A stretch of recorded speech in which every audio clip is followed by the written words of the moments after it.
Wali Kota Bandar Lampung Eva Duyana berharap pemilik usaha di Bandar Lampung dapat memberikan kontribusi untuk memasukkan pendapatan asli daerah saat mengunjungi Kampung Vietnam Kemiling Sabtu 28 Juni 2025.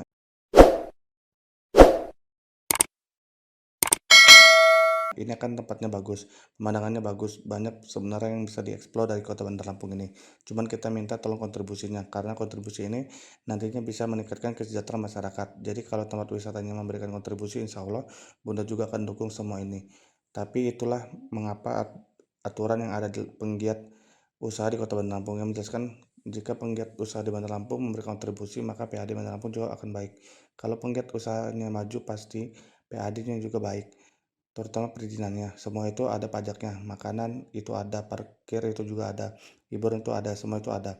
Tinggal dikoordinasikan saja. Banyak yang bisa kita buat di Bandar Lampung, cuman mungkin kontribusi, karena kontribusi ini yang meningkatkan kesejahteraan dari juga.